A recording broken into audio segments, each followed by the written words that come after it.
Hey everyone, I'd like to share these two journals that I made using a few different digital kits from Amity Bloom's shop on Etsy, as well as some of her bloom tape, her washi tape that she sells.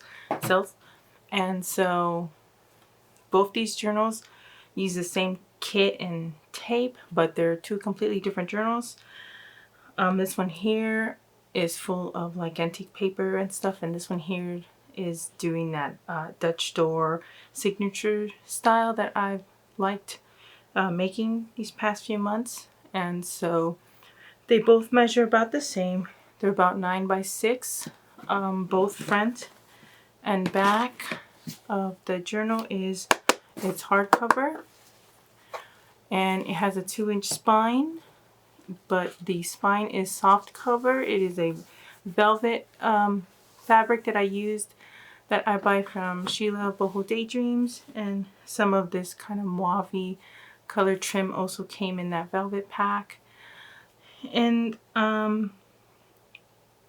it is a hollow back spine, so the signatures should lay flat when you open the journal. So like I said, I used kind of a variation of different digital papers from Amity Bloom. I'll try to link everything down below in the description box.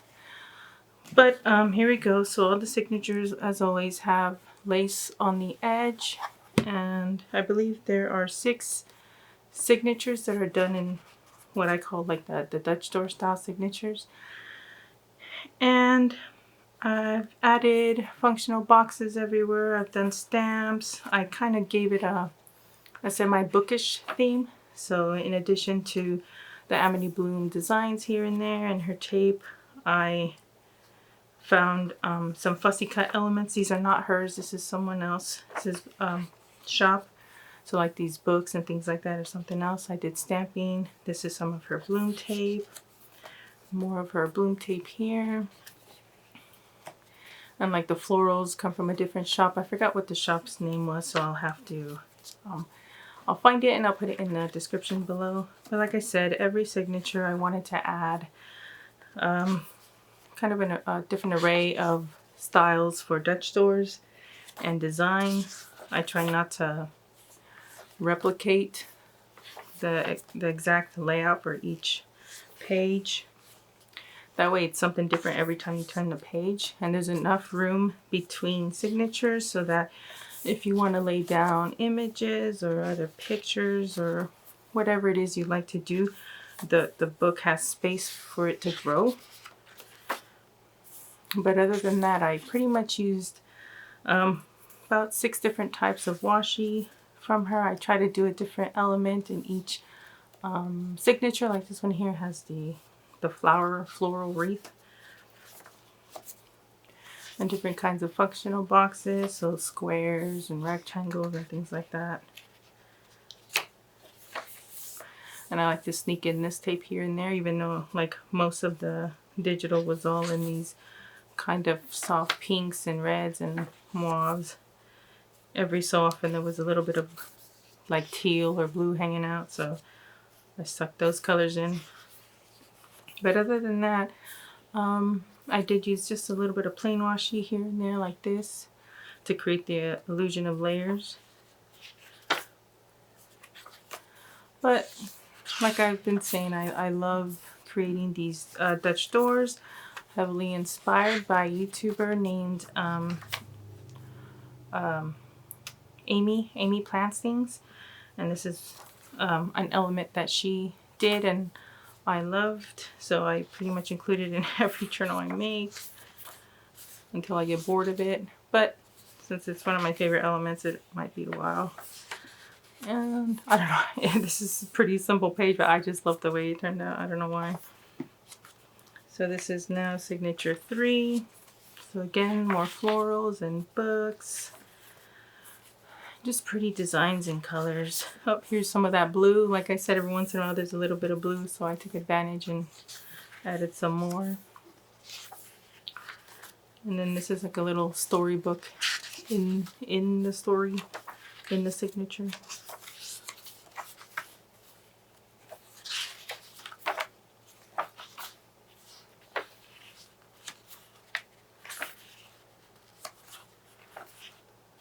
Okay. So this is the end of the fourth signature. So this is the fifth. And again, and I love this. She has this as a digital, but she also came out with some bloom tape with that pattern on it. And I did buy some tapes from her latest release, but this was made prior to the release of her newest bloom tape. So like this is some of her tape as well, but none of the new tapes are in here. Oh, I just love this page. I don't know why. I just love these colors. They're so pretty.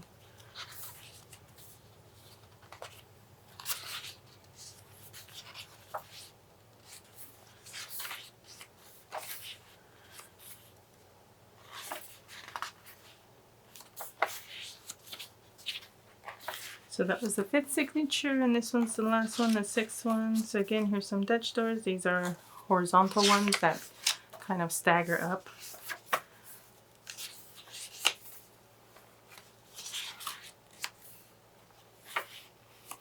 Love making these types of journals, honestly. This is another one of my favorite pages, or the layout of the type of page. I pretty much include one of something like this in every journal like this that I make.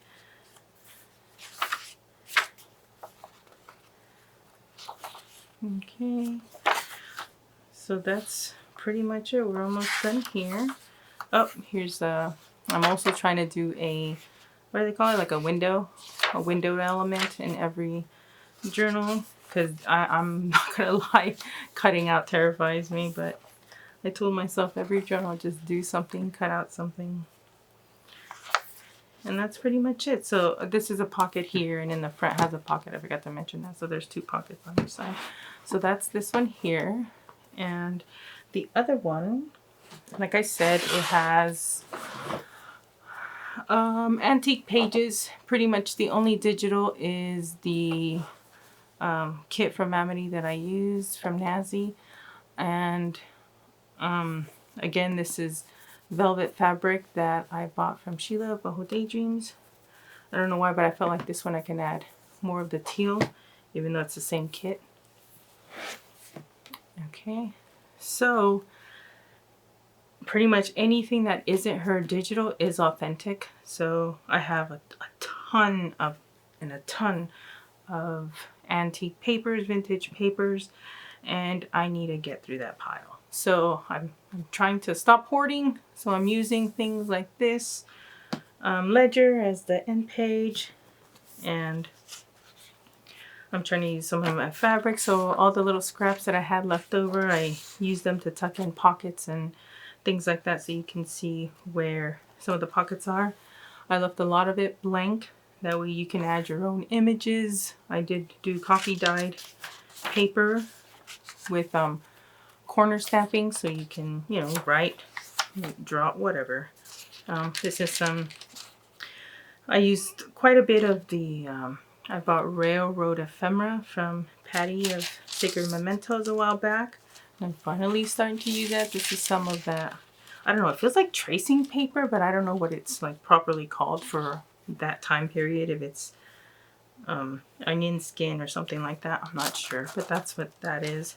So I created these a while back, and I just stuck them in. They're just decorations. They're not glued down, so you can take them off, move them around, whatever you'd like. But there's at least some in every signature. Here's a top pocket with just some ephemera piece, like a letter.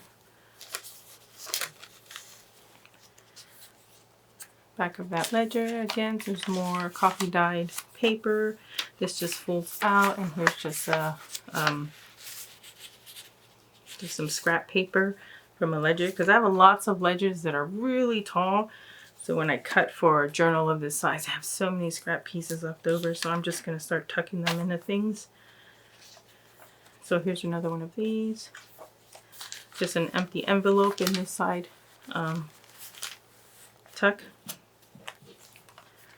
More of that, the other side of that yellow ledger. More paper here. More decorations on a ledger. The other side of that onion skin, or tracing, whatever it's called. Book pages, side tuck with some more railroad ephemera, I believe. I'm not sure. I just liked how like brown that was. And I had a little bit of fabric trim and pieces of fabric like top tabs and things like that. Another envelope. It's empty. Tuck paper. This is German book page from 1871. This is meeting notes from like, I don't know, one of those secret societies. Another corner decoration. Again, that comes out. It is not glued on. A corner, I didn't put anything in here, but this is a corner pocket. This is an envelope that I made many moons ago, and it's just been sitting on a pile, so I said okay, in it goes. I believe there's maybe 3 or 4 total book pages. So again, most of the journal in a decorative sense is blank so that you can decorate it as you want, but I tend to add a little bit of pockets and tucks here and there. I do like to do that. And just some fabric pieces. I added fabric on the top, on the side, and on the bottom. Some ledger. So there are 4 signatures in this one. This is signature number 3. So here's a letter written in 1940 about like collateral and I don't know, stuff. This is some onion skin paper for sure, but I think it's blank. It didn't have anything in it, but I just popped it in there. And here's a pocket with some ephemera. More design corners. Here's a tuck with some ephemera in it. Paper. A ledger. This just folds out. More book page with some bloom tape. I added some of the bloom tape here and there because why not? Another envelope. Some ledger. And a lot of, like 1909. A lot of this stuff is early 1900s. Even up to mid 1900s. Okay, I don't know where it stopped recording, but basically just a couple of pages here.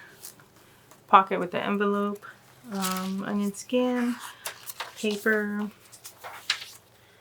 And the last signature. So here's another pocket. This, like I said, cut off from a ledger. With some trim at the bottom. Trim at the top. And even though it's back-to-back ledgers, there are different types, different kinds of penmanship. I'm not really sure how old this one was, but I think it was, I don't remember. I don't remember how old that was. Paper, some music sheet. This is from a scrapbook.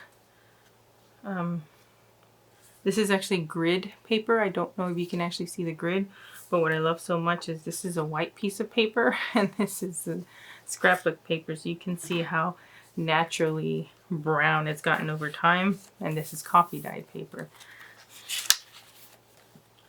Oh, here's another envelope. This is onion skin ledger paper, I believe from France. So that's one of my favorite pieces of ledger paper I have. Some more ledger, another pocket made from an envelope, with some fabric at the top. Some paper. So I'll put all the information, like how many pages and all that stuff, down in the listings. I didn't count it beforehand, so I'm not really sure. Last pocket with an envelope and pocket in the back. So that's this one here. So I call these like mostly, you know, semi-naked, mostly naked journals, because I don't fill every page with decoration. I'd like to think that people like to do that part, whereas I like to make the journals. And so that's pretty much it. So thank you for stopping by, and I'll be working on some new journals. I might be changing directions for a bit. Every once in a while I like to do something completely different, like steampunk or pirates or, you know, whatever, just to kind of change direction a bit so I don't get stagnant doing the same thing. Not that there's anything wrong with making these journals. I absolutely love the way they turned out, and hope you guys do too. So thank you for stopping by, and I'll see you soon.